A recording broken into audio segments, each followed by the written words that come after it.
Então, vamos mergulhar juntos numa história fascinante lá de 2 Samuel, capítulo 6. A gente vai usar uma lente bem interessante, uma análise chamada O Rei através do Espelho. E a ideia aqui é, se prepare para ver como um simples espelho pode tanto distorcer a realidade, quanto revelar uma verdade que a gente nem imaginava. Sabe aquela ideia de Alice através do espelho? Pois é. Vamos começar com essa pergunta. E se a realidade que a gente enxerga estiver meio distorcida? Pensa bem, um espelho pode ser perigoso, né? Pode refletir só nossa vaidade, uma imagem que não é real. Mas e se existisse um tipo de espelho que, em vez de distorcer, conseguisse, na verdade, corrigir a nossa visão? É exatamente aí que entra a história da Arca da Aliança. Ela funciona como esse espelho, um espelho que conserta as coisas. A história não vem para confundir, muito pelo contrário. Ela vem para restaurar uma imagem que estava toda manchada pelo erro humano. E no processo, acaba revelando uma coisa muito, mas muito mais profunda sobre o que é a redenção. Vamos lá, então. Nossa história se divide em cenas, e a primeira cena que a gente encontra lá nos versículos 1 a 9 é toda marcada por uma palavra: pecado. E tudo começa com um número impressionante: 30.000. Davi junta 30.000 dos seus melhores soldados.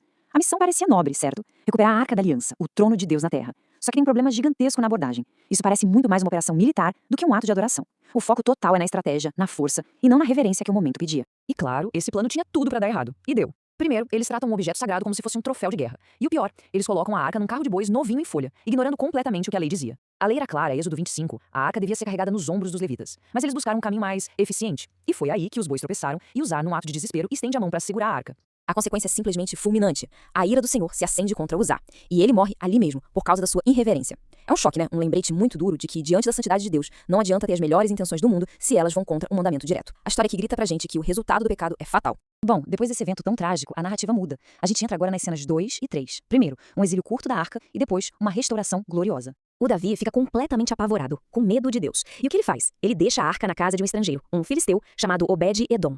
E o curioso é que isso é quase um eco, um espelho, de outro exílio que a arca já tinha sofrido lá no território dos filisteus. Só que dessa vez, o resultado é radicalmente diferente.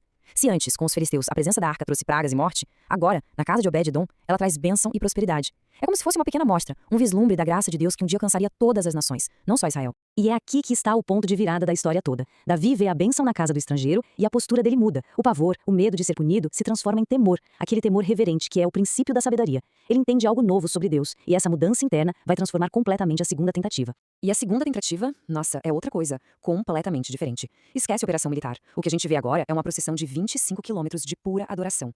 A cada 6 passos, um sacrifício. Davi não tá mais vestido como um rei guerreiro, mas como um sacerdote. Ele prepara uma tenda digna para a arca, abençoa o povo e, o mais incrível, ele dança com todas as forças, com um abandono total. É uma explosão de alegria. Mas no meio de toda essa celebração, tem alguém que não tá feliz. Mical, filha de Saul e esposa de Davi, observa tudo da janela do palácio e o despreza em seu coração.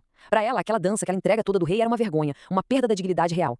Mas no fundo, esse desprezo dela por Davi era um reflexo do quão distante o coração dela estava de Deus. Certo, vimos a história se desenrolar em 3 cenas. Agora, vamos fazer o que o espelho faz de melhor, refletir. Vamos ver como essa narrativa inteira, na verdade, aponta para uma história muito maior, a história central do Evangelho. Pense nesse padrão: pecado, exílio e restauração. O pecado de Uzá mostra a santidade de Deus, mas só um pouquinho. É na cruz que o nosso pecado é escancarado de vez. A arca vive um exílio temporário, mas Cristo se submete a um exílio infinitamente maior, deixando a glória para se fazer como nós. E por fim, a adoração é restaurada em Israel. Mas Cristo não restaura só a adoração, ele restaura a nossa alma e garante a vida eterna. É o mesmo padrão, só que de forma perfeita e definitiva. Ok, história incrível. Mas e aí? O que essa narrativa de milhares de anos atrás tem a ver com a nossa vida hoje? Vamos pensar juntos em 3 passos práticos para nós, que também somos peregrinos nessa jornada. Primeira lição, e essa é dura. Sabe aquele ditado de boas intenções o inferno tá cheio? Pois é, muitas vezes a boa intenção é só uma desculpa bonita que a gente dá para justificar nossas vontades, nosso jeito de fazer as coisas e acabamos minimizando o pecado. Davi e Uzá tinham boas intenções, mas a história deixa claro que para Deus a obediência à sua palavra vem antes das nossas motivações. Segunda coisa, a gente não está nessa caminhada de mãos abanando. A jornada do peregrino é difícil, sem dúvida, mas olhem os recursos que temos à nossa disposição.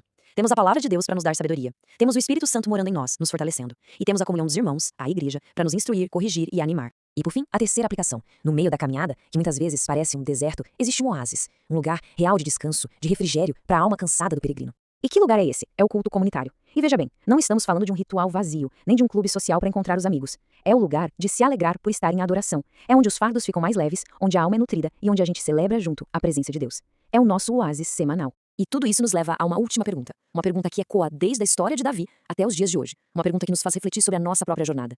Cristo é o nosso bom pastor? Quem de fato está guiando a nossa vida? Porque a resposta para essa pergunta, como a história de Davi e da arca nos mostrou, muda absolutamente tudo.